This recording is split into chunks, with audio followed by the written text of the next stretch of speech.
to Music City Horror. All right, welcome to the show. This is episode 23. We are a man down tonight, but it is Kayla, Lana, and myself, Eli. So this episode will probably be kind of short, I think. We as we mentioned in the last episode, we kind of we were in the weird area where we didn't have the streaming stuff released yet, so we didn't really know what was coming out for the month. And now that it's already October, we're not going to spend a lot of time on it. You can go to musiccityhorror.com. We did post all the streaming stuff. Amazon Prime, Hulu, Netflix, Shudder. They all have goodies, of course. So check that out. So the only thing new, I guess we were going to mention, by the time this airs, it'll be the 12th, I think. October 12th, I think, is when this will be released. The new Goosebumps will be released this Friday. So yes. We're fans. You guys see the first one when it came out a few years ago? I went to the theaters. I did too. not. I need to, though. Oh, it's so cute. I've got to see it. There was a girl who I taught when she was in 6th grade, and I think it had been a couple years since I taught her. And she sent me a message on Instagram and was like, do you want to go see the Goosebumps movie? And I was like, yeah. So it's like I actually got to take like a kid to the movies to go see it. And it was so much more fun than just like seeing it with other adults because, just the light in the kids' eyes when they see like Slappy and Jack Black is, I can't remember the R.L. Stine knockoff name that he goes by. Yeah. But, yeah, it was so much fun. I love those movies. I actually saw that. I think I went to the theater and saw that by myself. So good, though. Yeah. And I was also, skeptical. Going to the movies by yourself is underrated. Oh, I do it constantly. Yeah, actually, the last thing we'll mention is a movie I just saw in the movies by myself. So, but yeah, I was skeptical because Jack Black's kind of been up or down the last few years, but I don't know. It was like the perfect role for him, really. It was really good. So, but yeah, this one is, I think, more Halloween oriented. So I think it's going to be a perfect addition to the Halloween library. And then, of course, next week, the return of Michael Myers. Halloween will be released. It's on the 19th. I keep thinking it's the 20th, but the 20th is a Saturday, so it's the 19th. Yeah. Okay. How big of a deal do you think that's going to be? I think it's going to blow everything out of the water. Yeah, I agree. I think it's going to be huge. Yeah. A lot of forecasts are saying it's possibly going to be the biggest Halloween movie of all time, and like the franchise, not the movie. Well, maybe just the Halloween genre too. I don't know, but yeah, I think it's. I don't know if we'll have I don't know if it'll do the business that it did last year, but that proved that there is a hunger for a well-made studio horror movie. Yeah, and it's been getting really good. It already had good buzz anyway, but the reviews have been actually really great. So. Mm-hmm. I'm really excited. I was a little I was kind of worried, but then I heard the reviews were fantastic and it's like, all right, let's do this. Yeah. Let's get this going. I'm excited about it. It'll be good. I think, part of it we'll save for the rest of the show, but yeah, it was just I don't know. It was kind of a head scratcher when they announced it. And then, because originally, I just heard it in passing, and so I thought it was something to do with, the Rob Zombie Halloween movies, a part 3, because they originally were going to do a Halloween 3 with Rob Zombie, and it was going to be a 3D. I think that was the name of it, Halloween 3D. And so I just thought it was something related to that, and I wasn't a fan of the second one, so I was just kind of whatever. And then I found out who was writing it. I was still kind of whatever, and then Jamie Lee Curtis is back. I was like, okay, that's interesting. And then they described the timeline. I was like, what is going on? And I just it just kept getting worse and worse and worse. And finally, I guess they released one of the trailers. Okay, that doesn't look bad. And then the most recent one, that kind of sealed it for me. I was pretty sold at that point. So, yeah, I anticipate that one being really big, and yeah. So, but yeah, I was gonna briefly talk about. I did go see Hellfest whenever it was out, like a week ago or 2 weeks ago, whenever it was released, and I accidentally just said that I saw it by myself. I did not. I was with my wife, so. Is she looking at you right now like, no. I was right there? No, well, and luckily she doesn't listen to the show, so it doesn't really matter. But yeah, we saw it opening weekend. I mean, I don't know. I was kind of surprised. I guess I really didn't know what I was expecting going into it, but I mean, it really kind of plays into the like Halloween Horror Nights, like that kind of thing, and it's just like it's a it's a haunted house, but it's set up like an entire park, and but it was it's kind of it was R-rated, but it wasn't super gory or super bloody. It was more for the language, and but I enjoyed it. I mean, it almost kind of reminded me of, I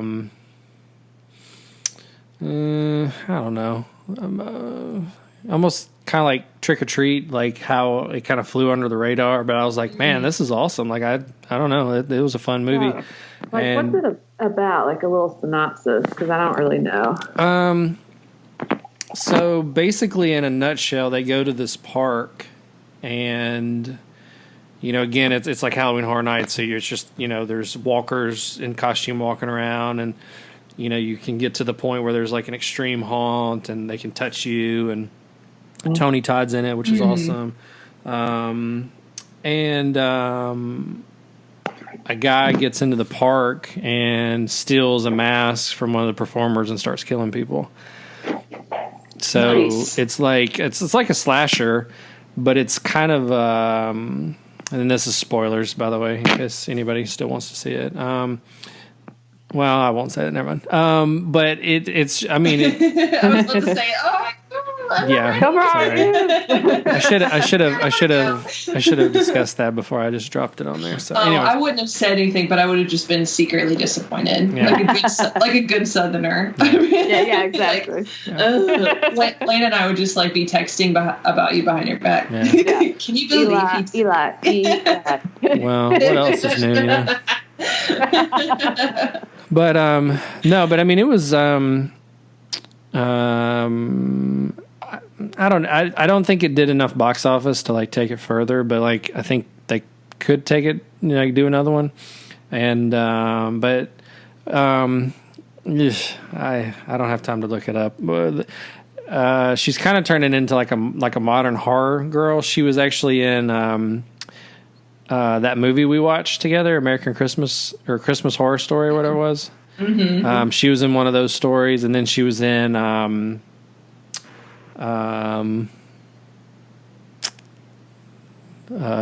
what is it called? It's on Sci-Fi. No Man's House. Channel Zero. Channel Zero. Oh, okay. She was on the second season of that, like the one that kind of like put that show on the map, the one about the haunted house. Yeah, she was like the main girl. I just finished that. Yeah, yeah. So it was the main girl. She's in Hell House, yeah, or Hellfest.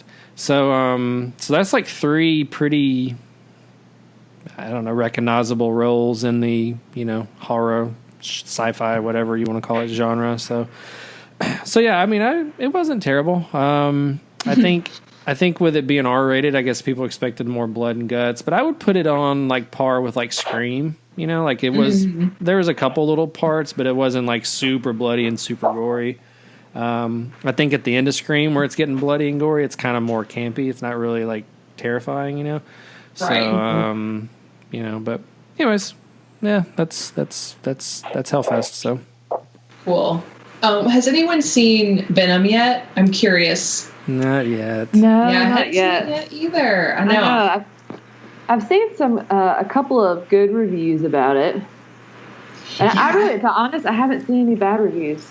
Ooh. I've seen a weird mix, actually. Yeah. I've seen Like, nothing but really bad weird. reviews. Nothing but bad. And I think that they really hurt it by making it PG-13. It's like, why would you do that after Deadpool? Why? Like, Yeah. I don't understand why that went through their minds that it would be unacceptable for that. I think that really screwed it up big time. Yeah. Also, why do they keep covering Tom Hardy's face? Again, I keep bringing it up every time. But why did they do that? I don't. Yeah. What the heck? Yeah. I don't get it. Like, stop doing that, and maybe I'll go see your movie. I don't get it.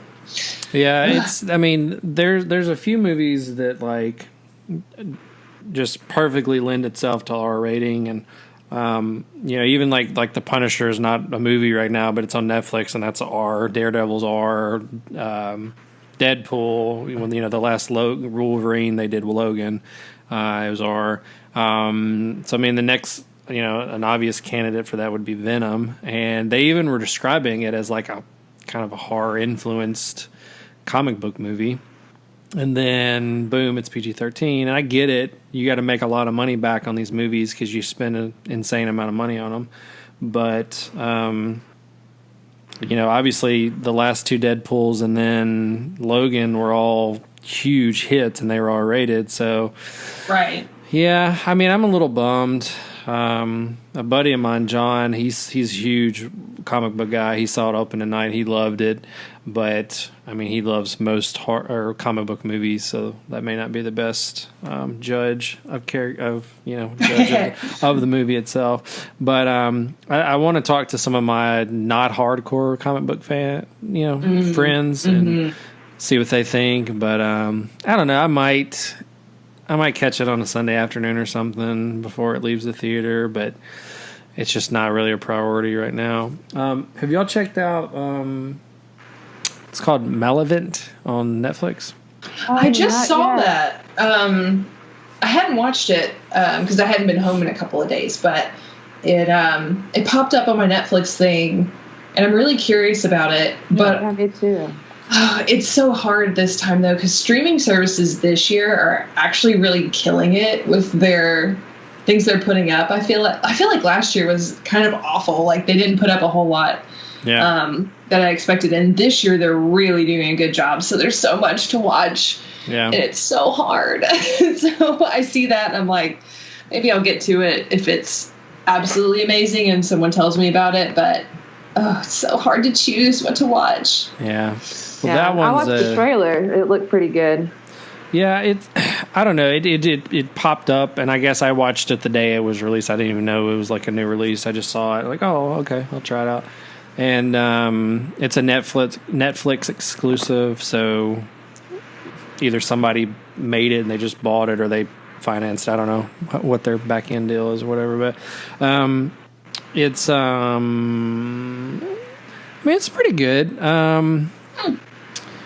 I mean, I wasn't blown away, there wasn't anything that like I haven't seen before, I guess. I mean, there was a couple little twists that I was kind of like, oh, okay. And it's like set in like 1981 for some reason. Which I feel like everything now you have to set it in the 80s. It's just the expectation for the next year or so. Yeah. So, I mean, it didn't really like help the movie or hurt it, I guess. I think a lot of it that I've seen is like people set things in the 80s mainly because of like the isolation factor, no cell phones and stuff like that. So I guess that makes sense. But like this story could have been like last week and it would have been the same story really. I think we've talked about it before. I think it's just a testament to these big companies investing in horror, and I mean, even if they just throw it up on Netflix for free, I mean, it's still a quality. It's still above a direct to DVD movie. You know what I mean? It's a step over Sharknado or whatever. So nothing against Sharknado, but I was about to say, how dare you? So. But yeah, so I mean, it wasn't bad. But yeah, you're right. There's a lot of stuff on streaming this year. It seems. I will point out this though. I'm pretty bummed with the Halloween selection at the retail stores. Target last year, I dropped so much money at Target last year on their they had all kinds of their biggest thing last year was the Universal Monsters. They had costumes and masks and a lot of the, like, I call them props, but like the decorations for your desk and all that kind of stuff. I mean, they were just awesome. So I was really excited for this year's, and nothing. And I went like 2 days ago, like, okay, we're in October. Let's see what they've got. No, there hasn't really been anything added that they don't already have. And so, I don't know. And I mean, there's obviously other places, but that's like 2 miles from my house. So it's always where I go first. So I was a little bummed with the selection for 2018. I definitely think 2017 smoked it, but it's fine. Yeah, I did spend a lot of money last year. It was pretty great though. But yeah, I hadn't really gotten that much like cute Halloween stuff, and I usually use this time of year to just buy general decorating things because just kind of keep it up all year. But they're either like really goofy looking where I wouldn't want to keep it up all year, or it's just not my style. I don't know. It's kind of odd. But even at TJ Maxx, I hadn't seen much. I just buy all the candles. And wish that I had a dog so I could buy a dog costume. I know. I can't wait to see your Pliny in his costume. I know. I need to get some go-tos, but I need to find him something new. I just don't know what yet. He's got the Headless Horseman costume, of course. That's my favorite thing that's ever happened on the internet. So good. I've seen like a sushi costume for dogs recently, so maybe he needs that. But that would be super cute. Or maybe something that we could do a little combo tag team kind of costume together. Couples costume. Oh my gosh, that would be so great. Yes. Oh, I always wanted like a fluff, like a wire, like Jack Russell Terrier, just so we could be Dorothy and Toto. Yeah, like I would pretty much get a dog like that for that costume. I mean, I would obviously love the dog, but that's pretty important. Before we leave our new stuff, I wanted to throw this in real quick. Did you guys see some of the new photos from the Pet Sematary remake? Yes. That came out today? The trailer drops tomorrow. Yes, I can't wait. Yeah, I'm really curious about it. Because I've been really skeptical at a lot of these remakes or sequels to all of these horror movies coming out lately, but apparently they're doing it really well. And I keep hearing good things, and apparently the Pet Sematary is also really great too. And so I'm going to try to be a little less skeptical about it than I was before.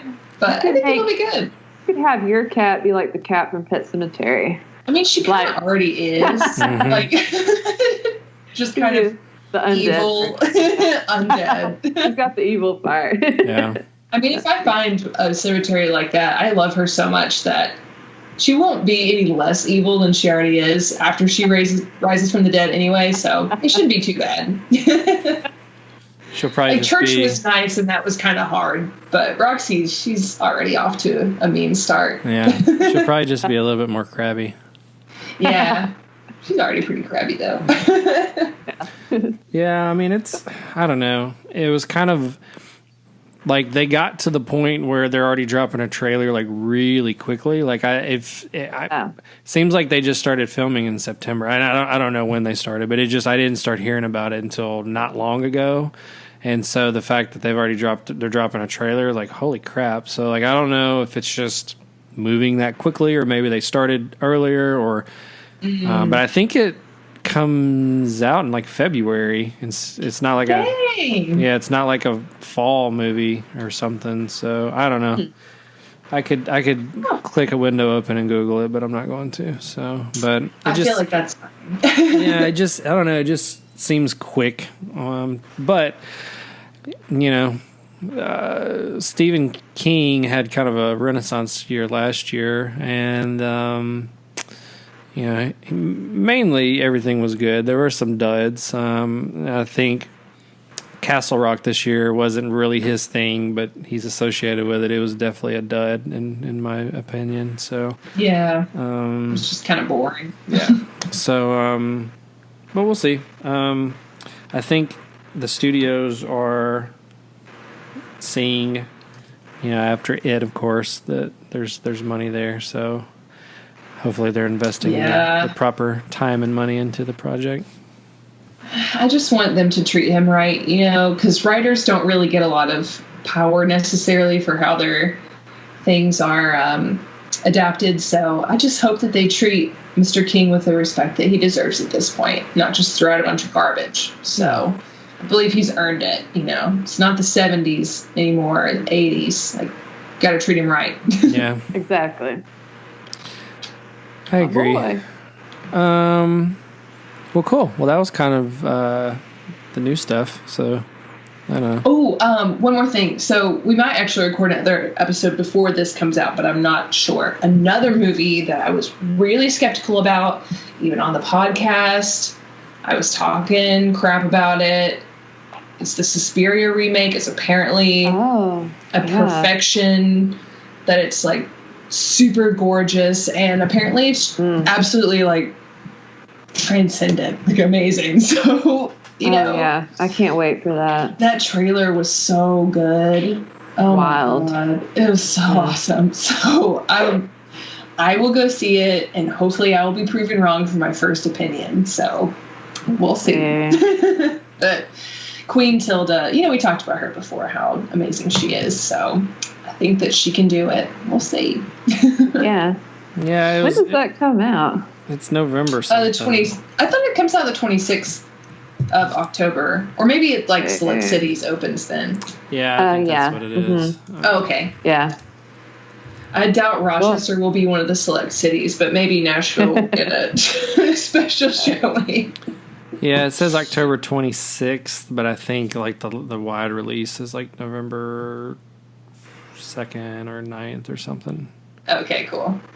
It's gonna be so good. Mm-hmm. I feel positive. Yeah. Kayla, are there any new horror books that you can think of? Oh man, I've been reading a lot. Oh, okay. So I just read, and I posted a quick story about it on Instagram, but I hadn't really talked about it much after, because I read a lot of it on the airplane.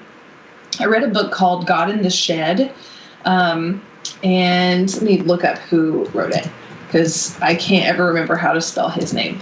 But it's really good. So it's J.F. Dubois, and if people like True Detective, it's kind of like that. Small town. Right. There's some really nasty, gory, murdery things, and people are trying to solve it. And there's a lot of plots and characters that overlap. We get to hear about like the history of the town and the people. It's really good. It's one of those things that made me feel like it would be a fantastic like TV show. It's very visual. It's also really gory, and I feel like I don't really read a lot of gory books. I feel like most of the books I read are more ghosts or haunted houses or psychological thrillers. So to read something where it's like body parts everywhere and lots of blood is a little unusual. Cool. But it was pretty metal. It was awesome. And I had to hide the cover from people on the airplane because it's really violent. There's like burning bones and blood and stuff. It's like, oh my God, they're going to think I'm so weird. but it was good. That's cool. If people want to read like a really like actually scary book for Halloween, this is a good one. And even people who are, cool with like more intense horror, or more like exciting stuff will probably like this too. Excellent. Yes. But there's a lot of new stuff out because it's Halloween time and October's a big publishing month. But there's just so much to get to. It's so hard. I feel like next year I'm going to end up reading all horror, and I'll keep y'all updated on that. I have a plan. So it'll be a pretty crazy year. Yeah. Kayla's Horror Book Club. I can see it now. It'd be so fun. I would do that. Yeah, if people listening want to be in a book club, I'm always looking for people to talk about books with. So let me know. Let us know. We'll all do it together. Yeah. Yes. Awesome. That's all I have to interject. Awesome. Books. Yeah. Words and pages. Yeah. Words and pages. Cool. Well, I think we're going to get over to this week's fun facts. I think, right? I think that's next. Yeah. All right. So when we come back, we'll have those. Facts of the week. All right. Take it away, Lana. Thank you, Eli. Today, my fun facts are about a movie that's about to celebrate its 40th anniversary this month. And spoiler alert, our podcast episode's about it. A movie about the boy with the blackest eyes, the devil's eyes. The movie where we're asked, do you see anything you like? And, we've got to throw in that wrestling, thing. So as Daniel Bryan would say, yes. That's a good one. Yes. Halloween from 1978. Yay. Starring Michael Aubrey Myers. Did y'all know his middle name was Aubrey? What? Apparently that's a thing. But, it's a very prestigious I did name. just because I looked up some facts for the episode. So, yeah. Where does it actually... Sorry, I'm taking over your facts here. Hang on. I just looked at that. Well, no, I can't find it. Oh, yeah. It says his name is mentioned in the final film. Yeah, it says his full name is Michael Aubrey Myers. Anyways, yeah, I don't know which movie that is. I don't know if that's the Rob Zombie one or if that's part 6. So, anyways, go ahead. Yeah. Thank you. So Halloween was shot in 20 days in the spring of 1978, made on a budget of $300,000, and it became the highest grossing independent movie ever made at that time. Now, some of my facts are going to be pretty well-known facts to the hardcore fans, but some people may not know about, like this next one. The mask that Michael wears is actually a Star Trek William Shatner mask that they spray painted white. And apparently William Shatner did not know for a long time that they used a mask of his face, but that he was honored. And 2 other masks that were contenders, I guess, were of Richard Nixon and Spock. So, very interesting. Next, originally Nick Castle, who plays Michael with the mask on, was on set just to watch the movie be filmed. It was at the suggestion of John Carpenter that he took up the role of Michael Myers. So could you imagine that? You're just there to watch the movie and all of a sudden you're the star. That's so cool. Or one of the stars, I should say. Yeah, that's pretty awesome. My next fact is about the score of the movie. The iconic score was manifested after a critic's negative review said that it wasn't scary because originally there was no music at all. So yeah, I could imagine it not being scary. I mean, the music I love so much. Like I just ride around listening to that soundtrack. But he composed it in just 3 days. So that's pretty crazy. That's amazing. It's a lot of hard work. He's got some skills. Yeah, he got skills. He probably just locked the door and just worked straight for 3 days, which is awesome. That's amazing. All right. When they were shooting the beginning of the film, where it's from Michael's point of view and he's a child who's about to murder his sister, they couldn't get the child actor till the last day. So the producer, Deborah Hill, volunteered to be Michael for any scenes where his hands come into view. So this is why the nails on young Michael Myers are well manicured. I'll have to watch that next time. I need to think about that. That's really hilarious. Yeah. Definitely going to watch for that. Let's see. Halloween went on to make $47 million, which is insane back then.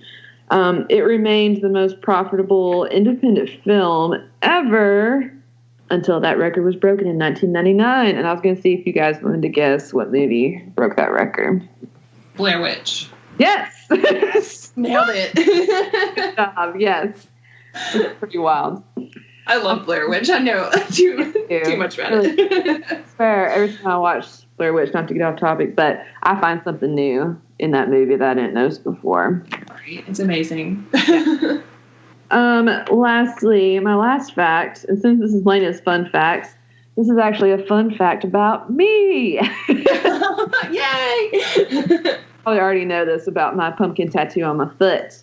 His name is Lonnie because of a scene from the movie where Dr. Loomis is in the bushes and then there's kids running up to Michael's house, like on a dare to go inside. Mm-hmm. And Dr. Loomis says, "Lonnie, get your ass away from there." So... oh my god. That's so cool. That's pretty awesome. I love it. As always. Perfection. I love it. And Pliny liked it too. Oh, yes, of course. He knows his mom works very hard at her fun facts. Yeah, he proves. Pliny. He got a new rap name. I don't know how many people's dogs have rap names, but it's Little Scrunchy because he ate a scrunchie the other day. Oh my god! You scrunch. Little scrunch. That's pretty good. That's amazing. Little scrunchy. He can like hang out with like Lil Yachty, who I doubt ate a yacht, but. Watch out for his new mixtape. Yeah. You have to put him as with the Headless Horseman costume on the cover, of course. Tough. Yeah. So cute. Well, I think the fun facts this week are a perfect segue into the show topic. It is another retro rewind. I don't know. I've been stumbling with that lately. Retro rewind, and it is about John Carpenter classic Halloween. And when we play the retro rewind music, we'll come back and we will talk about it.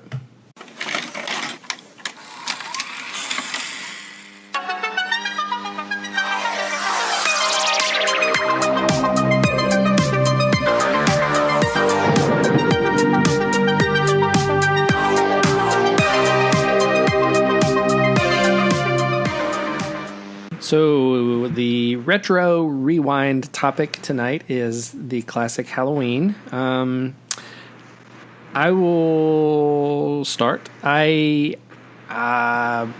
was never really a big fan of the franchise. I'll be honest. Hot take. It is a hot take. I love a hot take. So the first one I saw was 6, the one with Paul Rudd. That was the first, like.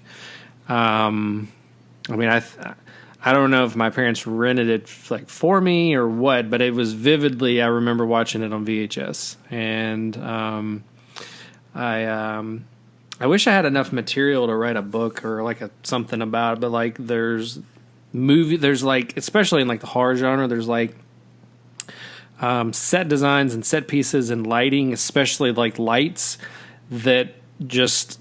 Like the lighting is incredible, and like that movie, like at the beginning, like the blue lights coming through when he's like breaking out of the whatever, it just looks incredible. I mean, the movie's crap, but like it just looks awesome.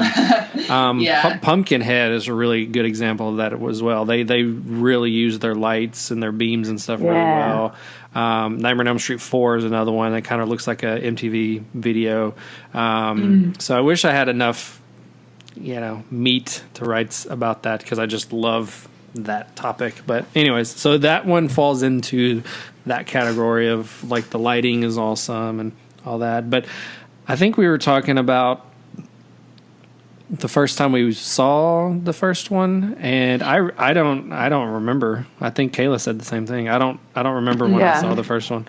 I feel the same way. Isn't that weird? Yeah, it's just kind of part of life. I don't know. It's like hard to describe. I don't remember when I saw it. I just remember always being there. It's kind of an odd phenomenon. Yeah. I mean, I think I saw it as a teenager, but I think I saw 6 first. Well, I think I saw the first one as a kid, but I don't know. It just didn't stand out. I don't know what the deal was, but for us being a little bit older, we were around for the whole. Well, I mean, I wasn't going to the movie theaters in like 1978, but like we were alive for pretty much the first phase of the franchise, 1 through 6. So, I don't know. It was just kind of, by the time they had 4 come out, it just seemed like they were cashing in on a slasher craze because, Freddy and Jason were killing it, and they brought back Leatherface, and they had Chucky, and they had Hellraiser, and like, oh, let's make some of that money. So it was just kind of a odd way to come back. And 4, 5, and 6 are not great. I love 6 just because that's the first one I saw, the first one I remember. But I went back and watched 4 recently, and it's rough. And yeah, I agree. I was like, man, I'm kind of bored a little bit, but I mean, yeah, it's a bummer. Yeah, ground. And I think I remember thinking about it like actively when Halloween H2O came out because it was on MTV all the time, and I was obsessed with MTV when I was like 11. Sorry, Mom. But I wasn't allowed to, but I watched it all the time. And I feel like they had commercials all the time. And maybe Halloween was shown on TV, the original, I mean. And I feel like I watched it probably on TV, TMC or whatever. It used to show those like old, if you could see me, I'm doing like the little quotation marks, like an old movie around Halloween time. Yeah. I was going to say, maybe like AMC Fear Fest, like way back in the day, because I swear they used to run Fear Fest all of October. I don't know. They did too. Yeah. And I used to watch it pretty constantly. Me too. And they had some good stuff. I feel like that's where I saw a lot of these movies that maybe, I watched it, part of it when I was, at home, and then had to go somewhere else and watch another part later. And, didn't really remember having an experience necessarily. Yeah. But man, they had really good marathons on when we were young, Yeah. Like kids these days, you just watch Hocus Pocus 20 times and call it a marathon. And it's just not, it's not the same. I love Hocus Pocus, but like, you gotta change it up a little bit. Yeah. But yeah, I feel like that's where I saw it. Yeah. I mean, I don't know. It was like, I guess by the time I got to it, or, again, I might have seen it as a kid and I just forgot, or didn't have a huge impression or whatever. By the time I watched it and remembered it, I mean, I'd already been obsessed with Freddy and Jason and all that. So it was pretty tame compared to that stuff, And so I don't know. And it was just kind of I don't even really know how to explain it. Like I think overall, I think Friday the 13th kind of I think they botched their series the most. And what I mean by that is like, so the mom's the killer in the 1, and then Jason's 2, and then he gets his mask in 3, and then he's dead in 4. And then they have the fake 1 in 5, and then they have zombie in 6, and then they have Kane in 7, and he's like I guess a zombie at that point. And then they do 8, and he goes to New York, and then 9 he dies and goes to hell, which is garbage, and then he goes to space. It's just it almost reminds me of like the 40s and 50s, like Abbott and Costello meet Frankenstein, that like that kind of stuff. Just because it was just such a weird way that they laid out his story. And I don't think the Halloween franchise is quite to that degree, but there's something there's something missing with all of those, and I don't know what it is. Like 1 and 2 are fine. I mean, they run back to back. It's basically the same night. The second one even looks like it was a John Carpenter movie, even though he didn't direct it. 3 is just crazy. It's just, I love it. It's just so out of place. I was about to say, I know you love that. Yeah, but then 4, 5, and 6, he comes back, and then they're kind of introducing the Thorn cult thing. And then, like, you got the guy in the black show up, but then nothing happens, and they don't explain anything. It's like, what does this have to do with anything? And it's like, I don't know. With that being said, I've gone back and I got like a deal of all deals at Best Buy. I ran over there to get, I think, part 4 on DVD or Blu-ray or whatever, and they didn't have it. So they said, we'll sell you the box set, which is all of the movies on Blu-ray, for $20. Whoa. Nice. And so my first response, though, being an idiot, was like, well, I don't need all of them. I just need 4. No, wrong. And he's like, it's all of them on Blu-ray for I was like, oh, yeah. Please, thank you. So that's the set with all 6 and the 2 Rob Zombie. So I guess 8 of them. So once I got them, I went back and watched them again and watched them in high definition. Definitely can see, especially the first one, obviously the genius of it, and how much of it was John Carpenter's skill, how much of it was a score.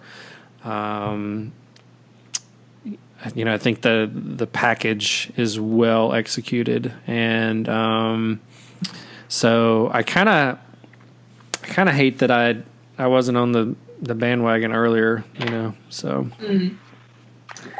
that's kind of my long spiel about it. Yeah, as I was thinking about it, so when I was 13, 14 years old, I remember having a Michael Myers doll. And when you squeezed him, it played the theme song, which was so cool. And I want to say we might have gotten it at Spencer's in Jackson. My God. Spencer's. Never forget. Yes. And some of my vivid memories of that doll, like I can't remember, maybe it was like H2O, like you said, like around that time I was watching that. By that time, I don't know if I had seen the original, but I do remember my mom and I and my brother making videos on our computer, trying to act like we were in Blair Witch. So this had to be more like 1999. We were making our own videos like, I'm out here stranded and I hear something. And all of a sudden we would squeeze the doll so he would play the theme music. Oh, and the doll would attack us. But then another side story from that doll, I was having a sleepover and we had a golf cart. And my friends and I were on the golf cart, and I brought the doll with me. Makes sense, I guess, for me. I pressed him so that he played his little theme music, whatever. And one of my friends hit the gas so hard that one of my friends flipped off the back of the golf cart. And we went back to get her, and when she stood up, she held her pinky up, and she's like, I hurt my pinky. That's awesome. But yeah, that's adorable. Try to trace back to where my first Michael Myers, images in my brain, and that's what comes up. So, oh, that's so funny. That's as far as I can go back. Yeah, on a related note, talking about Spencer's, McFarlane's re-releasing a bunch of his classic stuff, and he did like the Movie Maniacs line, and I think he had some of the 10 and 16 inch action figures or dolls or whatever you want to call it. So I just remember all that stuff being at Spencer's at the mall, and I actually went to Spencer's not too long ago. The shirt I had at the movie the other night, Lana, was from there. The Friday the 13th 3D, but they had an awesome Halloween 2 shirt and Friday the 13th, which one I got, and then Nightmare on Elm Street, and like a couple other like horror ones. I was like, holy crap, I haven't been in Spencer's in like 20 years, and they're like still killing it. So, yeah, I hadn't even thought they were still around, but that's pretty awesome. Yeah.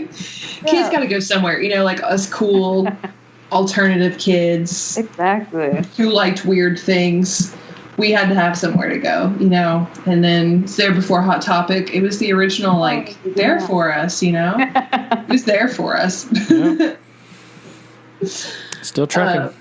Yeah, still moving on.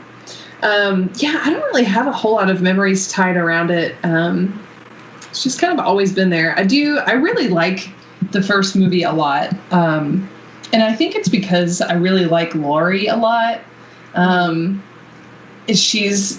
And I get that it becomes like a cliche in horror movies to have like the, you know, virginal final girl who's like really sweet and studious and her friends are wild and everything. But like as a teen, I was a lot like Laurie. And, you know, she says like, at one point, they're making fun of her for not having any plans, and she's like, boys think I'm too smart. And my mom used to tell me that was the reason that boys didn't like me all the time, which was not true. It's because I was freaking weirdo. And she's like, they're just intimidating because you're so smart. And so when Laurie said that in the first movie, I think I remember being like, oh, like, she's someone I like this. Yeah. She's like me, and I like feel for her. I feel like really tied in by her character, and I think that's one of the reasons why the movie has a lot of maybe more longevity than, you know, I think about like, I'm not a huge fan of the Jason movies myself, Friday the 13th movies myself, and I think it's because like Jason has like zero charisma, you know, he doesn't talk. Freddy has charisma, so like he hangs around, but like we're really kind of connected to Laurie through the Halloween series. And I feel like, you know, it's interesting as Michael Myers' backstory kind of is, you know, like she's really interesting, and Jamie Lee Curtis does a good job whenever she shows up for these movies. And I think we just like Laurie. She's like the original, you know? Yeah. Yeah. I like her a lot. Like I saw Jamie Lee Curtis on Good Morning America the other day. I don't know if y'all saw that, but she was talking about the film. And she was talking about, and it kind of reminded me of Hereditary. She was saying this movie is about crisis and tragedy in a family, how in one generation it just trickles down through your family. And I thought that was super interesting. I like that perspective. Yeah. I think that's really what cool. she said. Like that's what brought her back was Danny McBride and their director, I forgot his name, Green is his last name. They basically said, "Hey, we have a script for Halloween. Would you be interested?" And she said, "Probably not." And they're like, "Well, can we send you the script?" And she said, "Yeah, I'll read it and I'll let you know tomorrow." And she called the next day, is like, "I'm in." And it was, I think their pitch was, you know, in part, and of course they're ignoring everything past the first one. So they said basically in part one she was running, and then this one she's fighting. She's not running, and I guess that resonated with her, and then tying it into the with her daughter and then her granddaughter, you know. I have a inkling suspicion that her daughter is going to die. I think we've mentioned that, just because it's Judy Greer and she's like the queen of the background roles. I was talking about Judy Greer this weekend and talking about how much I love her in everything. I mean, she's solid in everything. I mean, she's Arrested so good. Development. Even like I remember she was Orlando Bloom's sister in Elizabethtown. Oh my god! You know, just wow. just a random role, but it was awesome. You know, and you know, she was just in the. I don't think she was in the sequel, but she was in the Jurassic World, the first one that came out like 2 years ago, and yeah, I mean, she just makes the best of what she's got. But I just have a feeling they're going to disrespect her, and I think she's going to.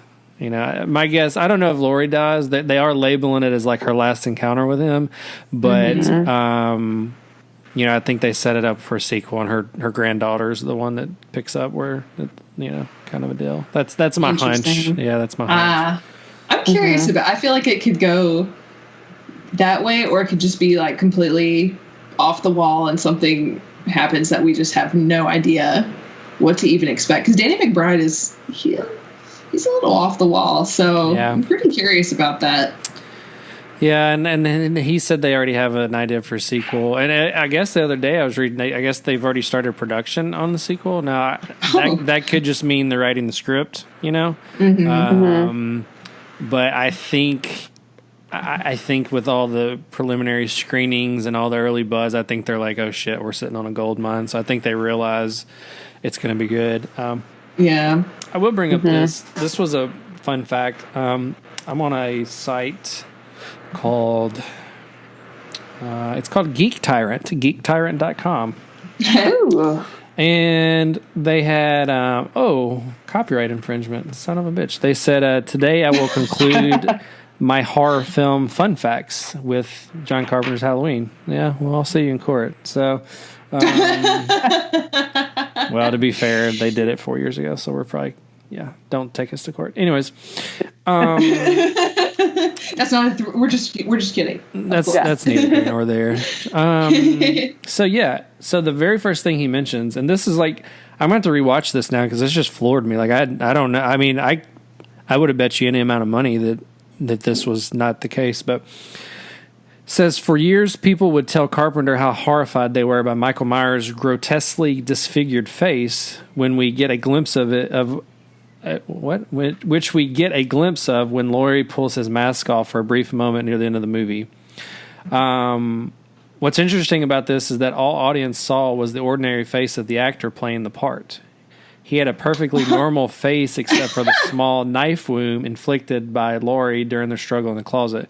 Carpenter has said that this is evidence of the power of suggestion in cinema, that the audience saw a monster on screen, so assumed that he must look like a monster underneath the mask. Dude, I could have swore he had like the weird eye like Jason does. I would have bet any amount of money he was disfigured. Like I've always thought that he had something going on, and according to Carpenter, he does not. He's a regular looking guy, but because of how he's, what we see the whole movie, we our brain, I guess, is playing a trick on us. So so interesting. So that just floored me. That's so cool. So, and then I know Lena's already talked about some, but did anybody else find any other little tidbits? I mean, I have some more if we want to. I just don't want to read off a list of facts. I thought of one thing I forgot to mention was that Jamie Lee was 19 when this movie came out. Yeah, she was actually I had no idea, which was wild. Yeah. Oh, like she was actually a teenager playing a teenager, which is kind of rare. Yeah. Yes. Kind of weird. But yeah, she's so sweet. She's so good. Love her so much. Yeah, she's awesome. And she's so cool anyway. Like I love that they're interviewing her a lot for like you mentioned, what is it, Good Morning America? And it's like I wouldn't have thought that they'd be in on I know. Like Halloween and like the fact that they interviewed her and she's like charming and everyone just thinks that she's hilarious and super cool and she's got such a great personality. She does. She's awesome. Yeah, and that she was on the cover of like Good Housekeeping. It was like a Halloween themed cover. That's just so cool. That she can kind of bring horror to people who might otherwise like not look at it again, but she's really like grown up with people and they really like her a lot. Everybody likes her. Yeah. Yes. What was another one I found? Oh, and this is just kind of common knowledge, but the original script was called The Babysitter Murders. The events took place over a course of several days. It was a budgetary decision to change the script to have everything happen on the same day, and they decided they would set it on Halloween, which is the scariest night of the year. Brilliant. Yeah, I thought that was very interesting. because I'm like, I wonder how different that movie would be today if it was still called that. Yeah. And it's still the same script, Yeah. Like would it had such an impact if it's, especially if it's over more than one day? I think that would be really interesting too. Yeah, like if it started on the 30th and ended on like November 2nd, like I don't know if it would have the same, right. the same impact. It takes a week. It's like the fact that it's so like fast paced kind of makes it like interesting. Yeah. Yeah. I thought this was interesting too. The killer is referred to as the Shape in the script and credits for this film. The word "shaped" was used by Cotton Mather and Nathaniel Hawthorne in reference to the Salem witch trials to describe specters or spirits of the accused during mischief or harming another person. That's such an interesting fact. I love Salem witch trial stuff. Like super interested in it, and so that's a really fun fact for me. Yeah. Didn't know that. That's so cool. There's the Salem. I think it's called the Salem Horror Film Festival, and it just I think it just went on, or it's still going on. I don't know. Yes, it's there's something every weekend, and I feel really sad because the Faculty of Horror is going to be at the one this weekend, and they're going to do talks and show movies and like be on panels, and I just want to be best friends with them. Yeah. But they do it pretty much. I think they did it last year too. So I'm like, okay, this year maybe they're just not ready for my friendship yet. They're working on other things. They're really busy and they can't spend all of their time with me. Yeah, so one of these days. Yeah, I think that it's next year is going to be our year. Yes. Yeah.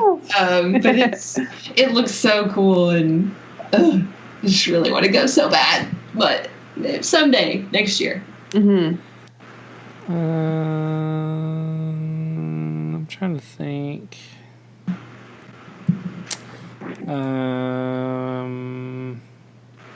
Well, they talk about the opening shot. It seems to be a single tracking point of view shot, but in reality, there are three cuts.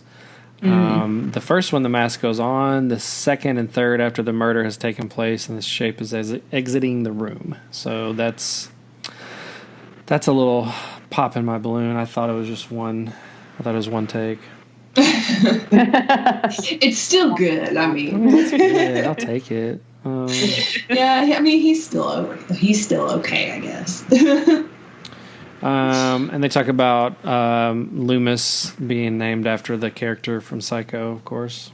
Yeah, I love that. I love Donald Pleasance too. I forgot how much I appreciate him. I rewatched the movie a couple weeks ago, I guess, and I just forgot how good he is. And he really like holds it down as, the vet actor in it. He's so great.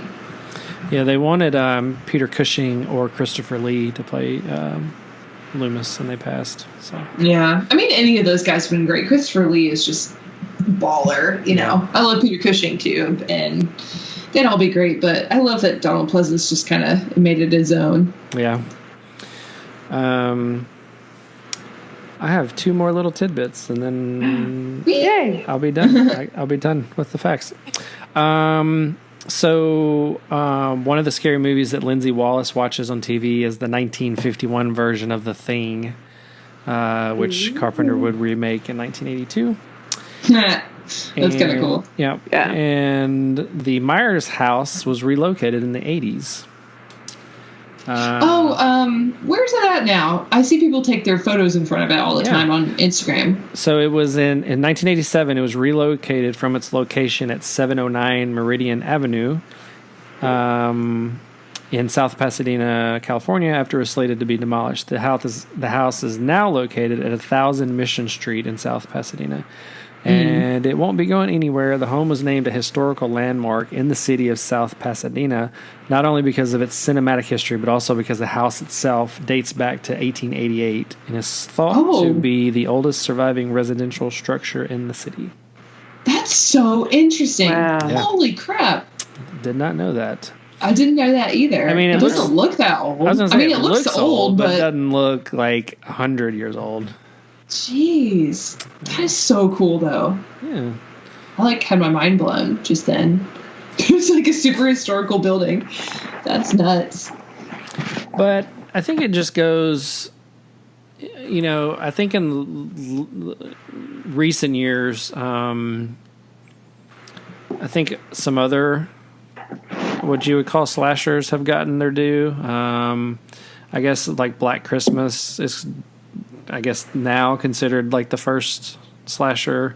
It came out, I guess, 3 or 4 years before Halloween. But I mean, I think Halloween is still considered the granddaddy of slashers.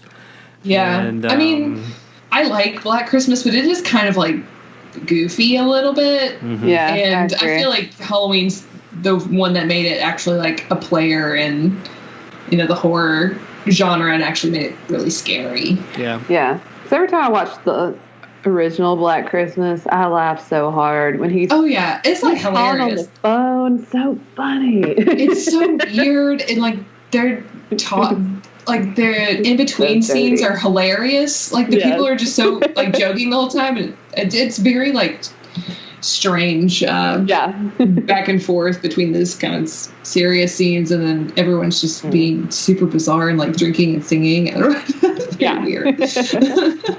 Yeah. And Halloween is like legit scary. Yeah, like they're pretty serious. I mean, there's some like cutesy parts, like friends joking around and stuff, but it feels more real, more realistic about like how people talk to each other. Yeah. Yeah.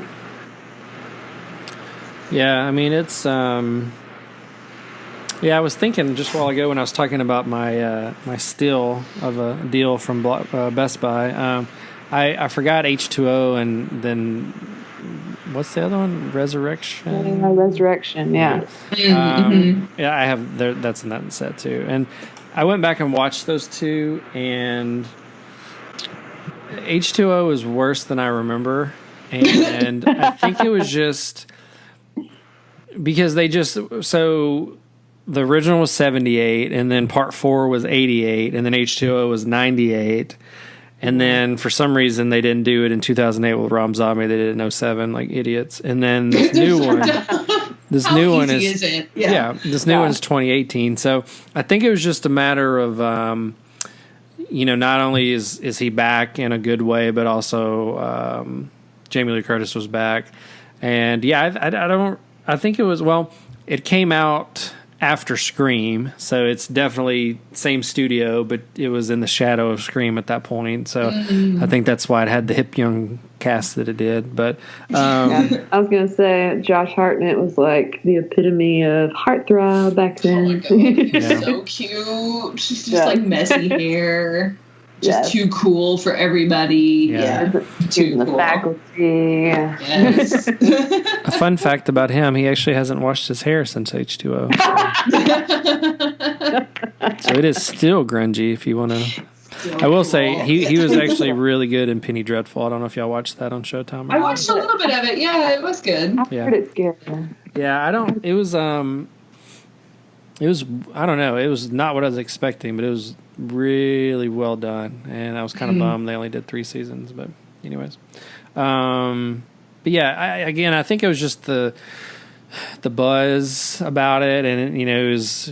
I think Lana was saying you saw things about it on MTV, and it was in Spencer's, and it was all in the mall, and it was definitely kind of a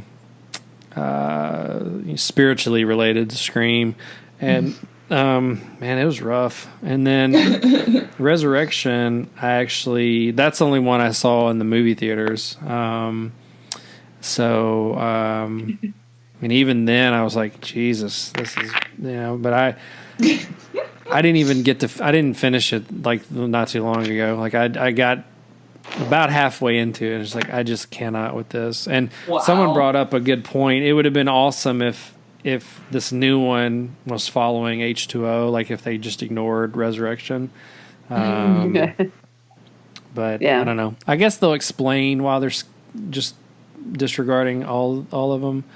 But it's interesting though, because in the trailer they have those kids running around. They have the mask from part 3. They have the silver shamrock masks on. Yeah, maybe that's just like a little Easter egg. Yeah. I'm sure there's going to be lots of those in this one. Yeah. Well, and it's interesting too, because if you watch part 3, which you should, they have a commercial for the TV showing of Halloween, like the first one. Oh, that's fun. So it's like, okay, so they're not in the same universe, I guess, like, because I don't know. It's just like, how does this work? Yeah, but don't ask questions. So don't think too hard. So yeah, so that's I don't know. I mean, that's a good little chat about it, I think. Unless anybody has anything else to add. I don't have anything to add. I'm definitely going to go see it. I should probably go ahead and buy tickets to go see it. I'd love to be there opening night. I think that'd be really fun to see with all the other horror fans. I think it's like a really special when these kind of things come up where horror fans are really actually excited instead of just like, oh, it's another stupid, PG-13 like teen throwaway slasher. It's like this is something that we can all like kind of get behind, and I get really excited about stuff like that. Yeah, I mean, I think it's good that they Carpenter's back as a producer. He's also back doing the music. Jamie Lee Curtis is back, obviously. So I think it's cool that they're incorporating, some of the classic elements from the franchise. Yeah, I think they really wanted to do it right, and I think with that sort of effort, they better not screw it up. Yeah. and I don't think if it was a bad movie that John Carpenter and Jamie Lee Curtis would be like, yeah, we'll be in it. I don't think they really need it that bad where they would just be like, oh yeah, sure, whatever. I think it really makes a difference that they're supporting it. Yeah. So, yeah, I don't think we're cautiously optimistic at this point. I think we're just optimistic. I think that's it. Yeah. So, yeah. Well, cool. Well, that was a fun retro rewind. It does help. It's a big one. If you say it a little slow, it does help. It does. Retro rewind. Bum, bum, bum. It's about as easy. That's about as fast as I can do it. Yeah. I did want to mention this just because we forgot about it earlier. Sabrina comes out on the 26th. Yes! Can't wait. Oh, I'm so excited. And did you see the thing about the art? There's some parts where there's some art in the movie, and it's done by Clive Barker. Ooh, awesome. Oh, so cool. I can't wait. As soon as I saw that, I was like, I was already excited, but it really sold me with that. Oh, so did. Yeah, I think Netflix is making all the money right now. So, like, I think they're not having a lot of missteps. Short of the Adam Sandler movies they keep putting out, but don't get me started. But other than that, I mean, they've really, I mean, we're still plowing through Ozark right now. It's incredible, and Glow was incredible. I mean, I think they're gonna. I think just taking the blueprint of Riverdale, which I haven't seen all of Riverdale, but the first, I saw a lot of the first season, and I mean, it's killer. I mean, they totally reinvented those characters and took a lot of inspiration from the current comics that they have out, and they also are doing Apostle too. I don't know if you've seen the previews for that. Oh, yes. It's like a period horror film, and Dan Stevens, who is perfect, is going to like save his sister from a cult, and it looks like intense, gory. Like it seems like Netflix is just going all out, and they're just doing whatever they want, and I love it. Yeah, it seems like they've really invested in some stuff that's going to be really interesting and weird and different, which I am all for. I like that. So go Netflix. Shout out this week to Netflix. Like they need it, but here we are. I'm terrified of cults. Not really. That's real scary. Yeah. Not like a specific thing. I've always had a reoccurring nightmare of like I can't get away, So like I'm in the compound and like I turn around, there's always people following me and crap, and like I've had dozens of like cult dreams, and it's just like I don't know what it is. It just freaks me out. And so actually I just watched. Have y'all seen The Endless yet? Yes. Okay. Yeah, really good. Yeah, no. That was cultish. Yeah, it is. So, and that one was pretty good. It wasn't what I was expecting. I wasn't blown away or anything, but I mean, it was pretty solid. Yeah, Yeah, it was interesting, especially from like indie perspective. You know, considering that it's like they did a great job. Yeah. But yeah, there's cult elements in it, but but yeah, I probably should ask this before we started recording. Does anybody have any shout outs? Ooh, I'm trying to think of like if there's anything I've been listening to lately, not necessarily like people that I've talked to or things, but things that I just have really liked. I really liked this podcast. I think my brother actually told me about it. It's called Scare You to Sleep.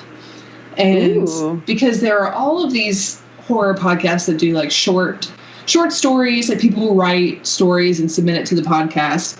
Cool. And they do like music and voice acting and stuff. But this one is much more low key. Like the narrator, she speaks in like this kind of a whisper voice. And it's supposed to be like these stories are more, they're scary, but they're still a little bit more like low key. There's no loud noises suddenly, like that sort of thing. Cool. And the stories that she does are really good. I don't know. They're just like different from, I feel like, usual creepypasta stories. They're really good. So I really liked listening to those too. And I just like her like peaceful, nice voice too. But it's a good one. I really liked her stories a whole lot. And I listened to a ton of podcasts. But that's one that's just been really standing out to me, is it's kind of like Halloween-y, scary stories. I just really like her podcast a lot. Awesome.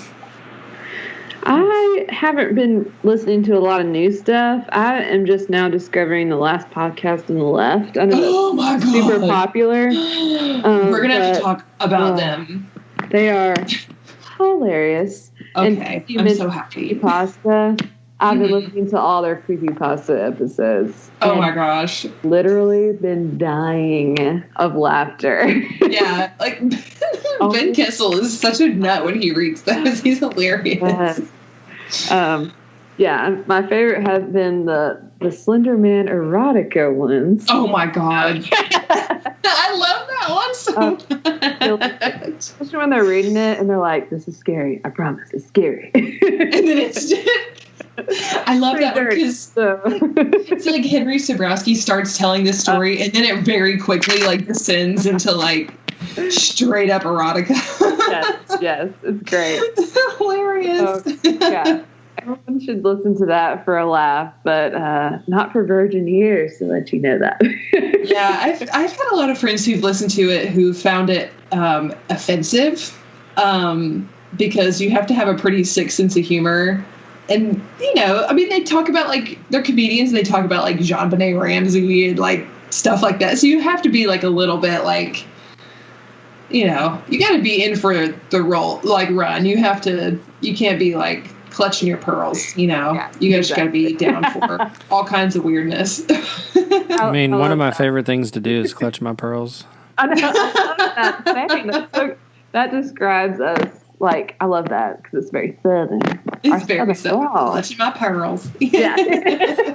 Bless your heart. I also like to cast my pearls to swine because that's a thing. So. Oh, yes.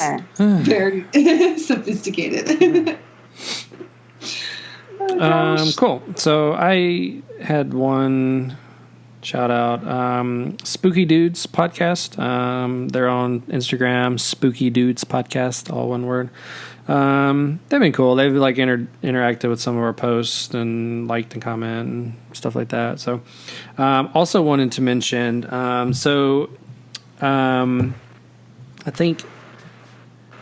think Kayla said to mention this earlier, and I forgot until just a second. So we've been doing our second annual Halloween movie list, and this year we're only doing just one big list. Last year we did a movie, like a grown-up list and a kids movie list, and we decided not to do all that stuff this year. So we're doing one big list, and we tried to not copy anything from the last list. I think there's like 2 that were on last year's list, so we didn't exactly pull it off, but we tried.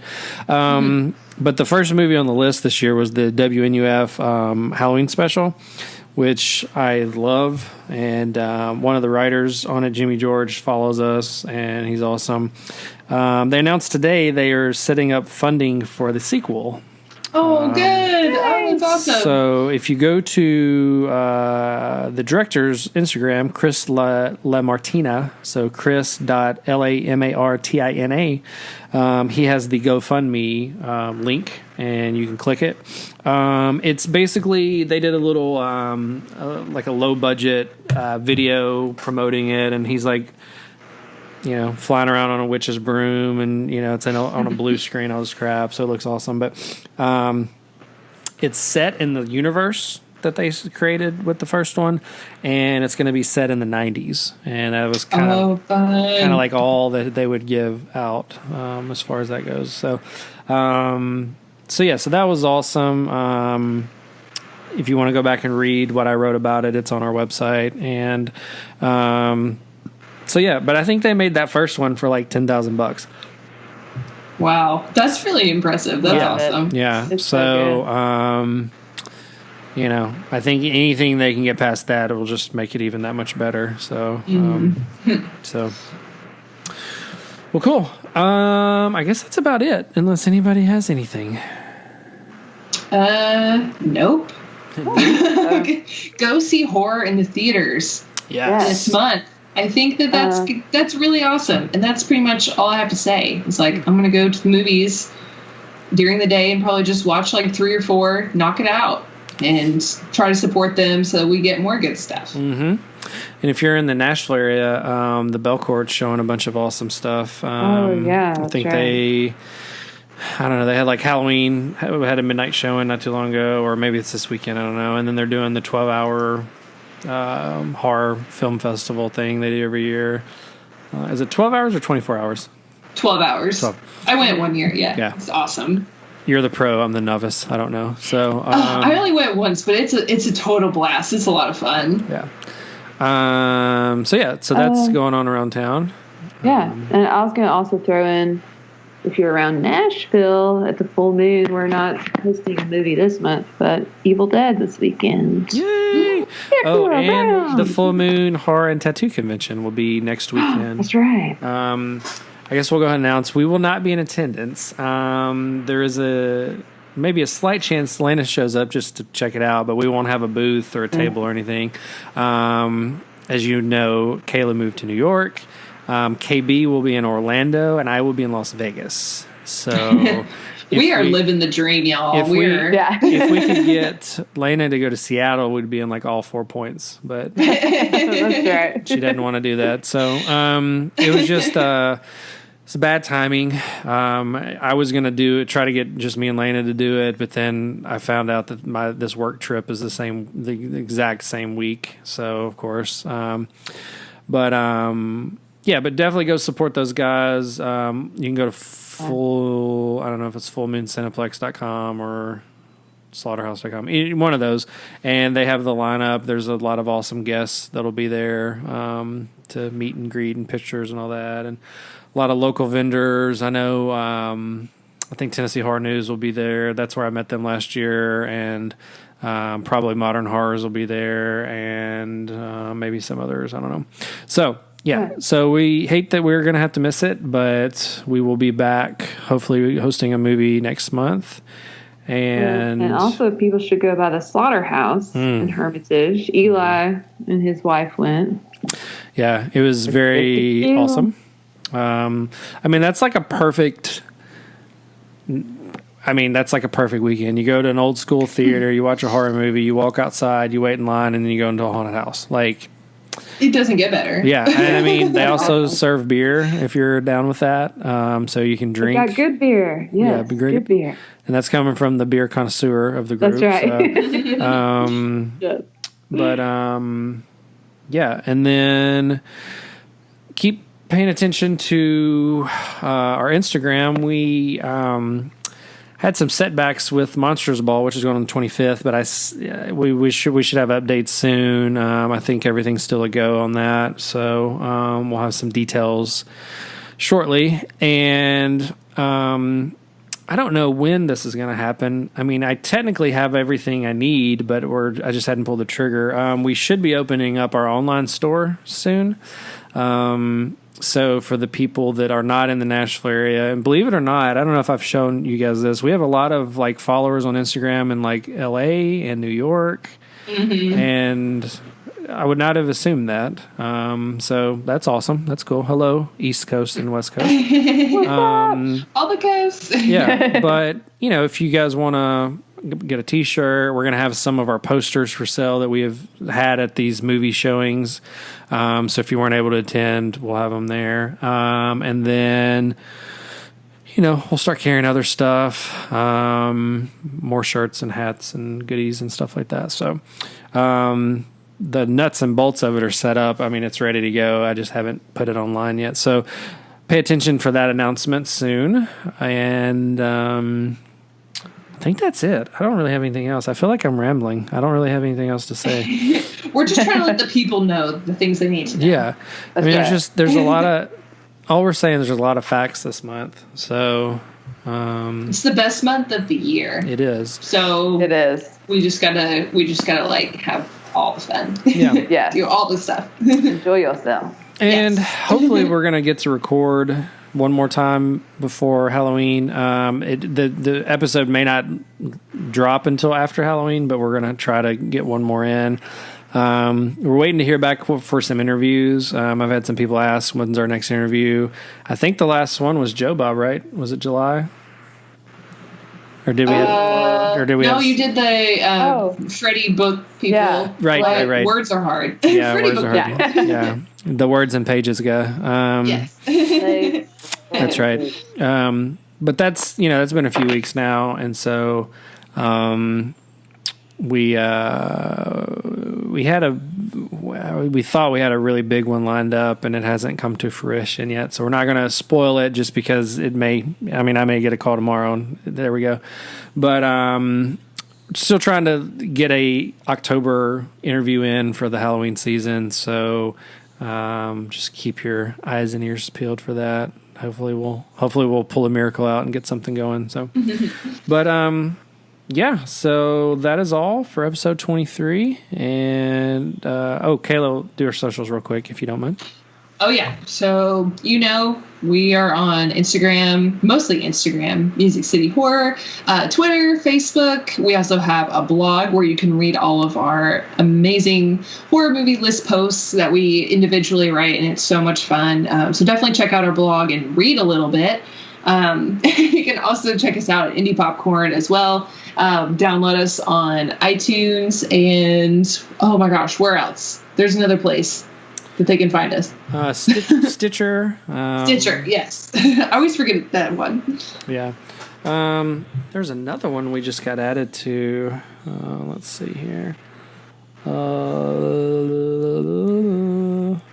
Somebody changed the link on the thing. I don't know what it is. Sorry. There's another new one. We're still, I don't know what's going on. I'll give you a little backstory. So basically, there's certain podcast, I don't know what you call it, providers, or they host the episodes, and there's some that already have a direct agreement with Spotify. So if you pay them to host your podcast, you automatically get on Spotify. We didn't go that route. We went the free route. So our stuff is getting distributed to all the free podcast things, but we're not on Spotify yet. So that's like the last big one.